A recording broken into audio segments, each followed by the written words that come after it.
या रसूल अल्लाह वअला आलिका व अस्हाबिका या हबीब अल्लाह अस्सलातु वस्सलामु अलैका या नबी अल्लाह वअला आलिका व अस्हाबिका या नूर अल्लाह नवैतु सुन्नतल एतिकाफ़ फरमाने मुस्तफ़ा सल्लल्लाहु ताला अलैहि व सल्लम तव्हां पंहिंजी मजलिसुनि खे मूं ते दुरूद शरीफ़ पढ़ी सींगारियो छो त तव्हांजो मूं ते दुरूद शरीफ़ पढ़णु क़यामत जे ॾींहुं नूर हूंदो।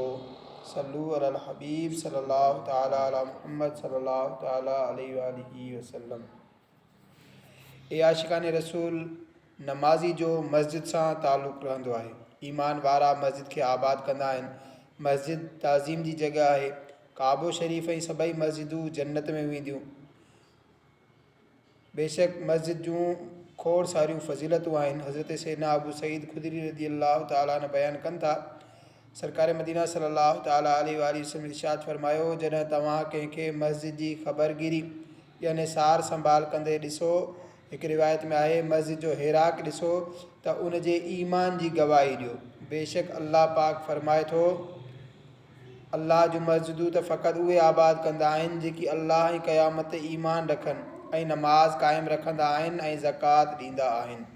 हज़रत अल्लामा अब्दुर रऊफ़ मुनावी रहमतुल्लाह ताला अलैह हदीस पाक जे हिस्से मस्जिद जो हिराक ॾिसो जे अलॻि अलॻि माना बयानु करण खां पोइ इरशाद फरमाइनि था, बहितर इहो आहे त हीअ फ़ज़ीलत यानी उन जे ईमान जी गवाही ॾियो उन्हनि सभिनी माण्हुनि लाइ मञी वञे जेकी एतिकाफ़, इबादत पिणु नमाज़ ऐं ज़िक्र जे ज़रिए मस्जिद जी आबादकारी, उन सां दिली लॻाव या मस्जिद जे टुटल हिसे जी अॾावत ऐं उन जे शिआर यानी उन जी अलामतुनि खे क़ाइमु रखण जी कोशिश वग़ैरह जे करे मस्जिद सां चिंबड़ियल रहनि।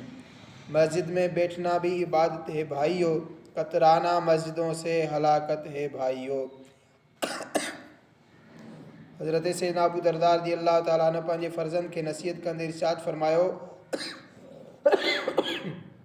पुट तुंहिंजो घर हुअणु घुरिजे, पुट मस्जिद तुंहिंजो घर हुअणु घुरिजे। बिना शक ऐं शुबे जे मूं ताजदार मदीना सल्लल्लाहु ताला अलैहि वसल्लम खे फरमाईंदे ॿुधो त मस्जिदूं मुत्तक़ियनि यानी परहेज़गारनि जा घर आहिनि ऐं जंहिंजो घर मस्जिद हुजे अल्लाह पाक उन जी बख़्शिश, रहमत ऐं जन्नत जी तरफ़ वठी वेंदड़ पुल सिरात तां हिफ़ाज़त सां गुज़ारण जो ज़ामिन बणिजी वेंदो आहे।